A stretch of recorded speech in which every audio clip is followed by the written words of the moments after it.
Hi guys, welcome back to my channel. So for today's video, we're going to watch Bini Joanna, but she's in her serious leader mode moments, best leader. So hindi ko na ito patatagalan, let's start.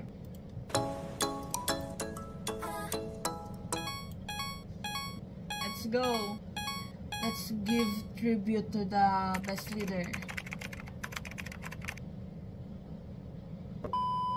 Cody for the diamond shower. May fun fact doon. Diba, sa Enderan wala siya, wala si Ate Jo. Kasi usually, ang gumagawa ng script namin every performance si Ate Jo. Pero syempre humingi siya ng tulong sa mga coaches, sa mga boss, kung anong pwedeng sabihin, ganyan. Pero usually, siya nag-a-assign. Example, after strings, all, greetings, ganyan. Thank you, Alpha, greetings. Tapos siya maglagay, Joanna, blah blah, Shina, blah blah, Aya, blah blah blah. Ganyan. Basta siya gumagawa siya ng script. Tapos sa Enderan,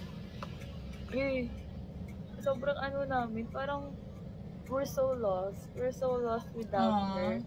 Well, nakapag-reblock naman kami na 7 lang nawala siya, pero okay lang, madali lang yung reblock and pagsalo ng kanta. Iba kapag nagseryoso si Shi.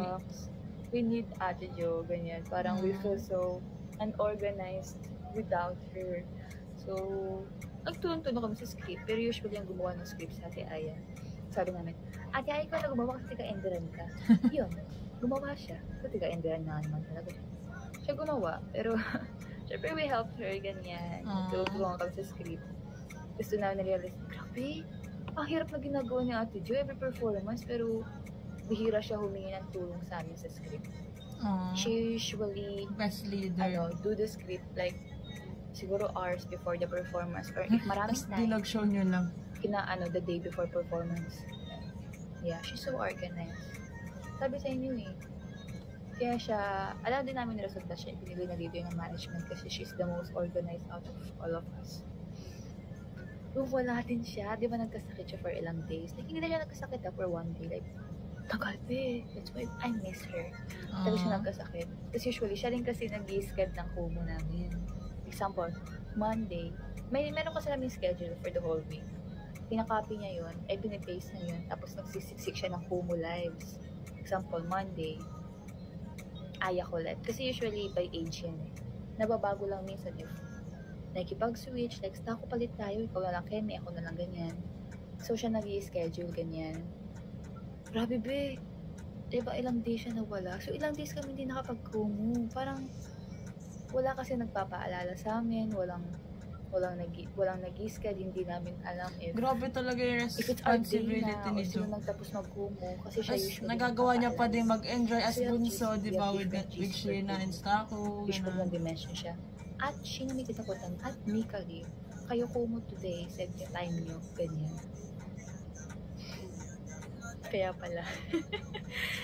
Yeah, well, siguro ibang rason din kasi diretso schedule. Pero in general, we were lost with the schedule kasi with the Kumu schedules kasi wala si Ate Jo. Best leader indeed. Sa amin.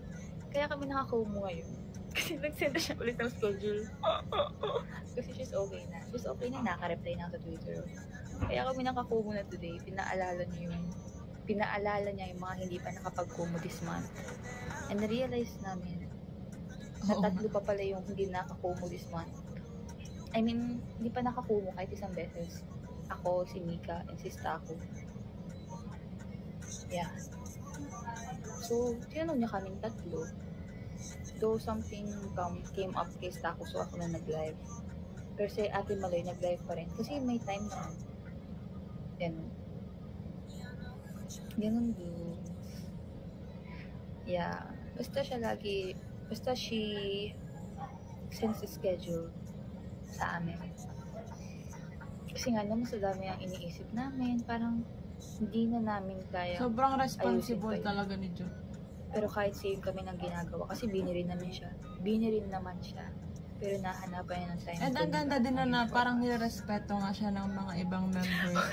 Lahat ng members kahit bunso siya, ganun. Diba? May 2-3, ganyan. Kasi hindi na panood performance namin sa Enderan, no? Basta, 2-3 sa Enderan. Ay, diba 2-3? Hindi na pag-usapan na sa dressing room. Ate Aya, ikaw na lang mag 2-3, ganyan. Kasi tiga-endurance ka. Ayan. Yun lagi namin nasa. Ate Aya, ikaw na tiga-endurance. Ate Aya, ikaw na kaya endurance ka eh. Ganyan.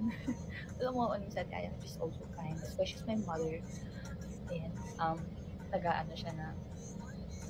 Sabi namin, Ate Aya, ikaw na lang mag 2-3 kasi diretso naman. Kasi siya yung mag-aano. Mag-good evening, Enderan. Tapos 2-3, diretso ganyan. Tapos tinanong namin, all ba yung good evening, Enderan? Sabi niya, hindi na kaya siya na lang. Kasi ano siyang event eh, hindi siya super, alam mo yung pangmasa na, what's up, Enderan? Ganyan. Parang it's more on, you know. Ang galing talaga ni Shi magkwento. Very, very social. Pero hindi na ako sanay kasi hindi ako sanay na yung energy parang, di ba after tayo perform na. Pero si Ate Aya, ganito na nga, may expect ko, good evening, Enderan, parang ganon, like may energy. Si Ate Aya, ba ganito oh. Ayan, titigayan namin siya, kasi babali na siya. Good evening, Enderan. Ganon siya. Di ba siyang bumati? Sabi niya, good evening, Enderan. 2-3. Ay, imagine ko. Siyempre na ako, napangiti ako pag ano ako. Yan, kasi grabe naman the energy. Umaapaw yung energy. Like, aramdam niyo ba yung energy? Grabe, no? Grabe. Tapos na may ikwento ni Sheena. 2-3. Tapos sa utak-utakan ko, na-compare ko yung 2-3 ni Ate Jo sa kanya. Parang it's really different. Yung 2-3 ni Ate Jo, paano? yeah, sakto lang. Pero yung 2-3 ni Ate Aya, it's so classy. Wow! No? Kahit wala si Job, yung feel bunot pa din. What's up, Enderan? 2-3? Ganyan. Di kami naman. Mabuhay! Sobrang litong-lito kami. Usually, di ba, automatic na sa amin, bumabati from, eto kami perspective namin sa stage, ang bumabati, right to left. Kaya lagi nang unang bumati, usually si Mika kasi after strings, di ba? Basta pa ganyan. Pero after namin mag 2-3, mabuhay. Walang nagsalita, Like, siguro mga 3 seconds na nag-pause bago may hi, I'm Billy Gwen, ganyan. And nag-start sa left. So, sobrang gulong-gulo ako. Guys, what is the happening to us? Ganyan. Basta may so unorganized, ganyan. Tapos sa dulo din, kasi after ng last song namin, after ng No Fear, hindi ako sa kinakabahan, pero hindi lang sa ngayon na wala si Ate Jo. Para puro kwento pala Sa dulo, after ng No Fear, may dalawa kasi mag-isip, si Stako to si Bebe. So si Stako, thank you, Enderan, ganyan.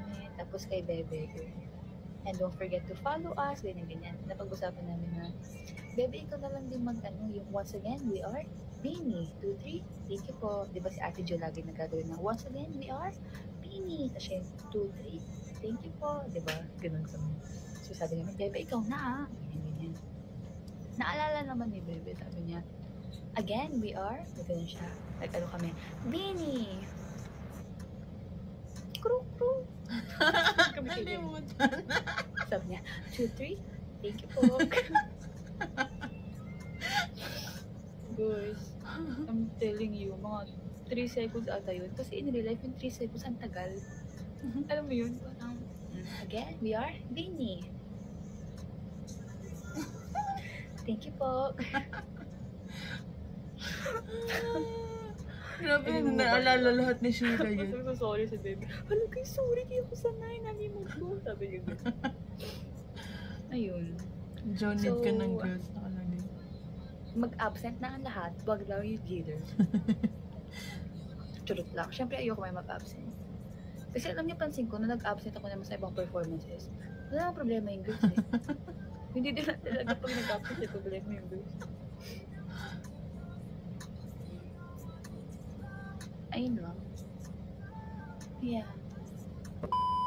Kailangan nyo ang lead ka na travel agad. Kaya yung pag-ano para hindi magkapunduan. Dapat lang. Tapos kapag serious mode, ganito siya ka-serious kasi syempre nga leader, which is, ina-admire ko yun kay Jo talaga. Tapos lahat talaga ng members nakikinig sa kanya. So, grabe diba? isa siya sa bunso, pero grabe yung respect sa kanya ng Bini. And grabe yung responsibility talaga. Like, hindi madali talaga.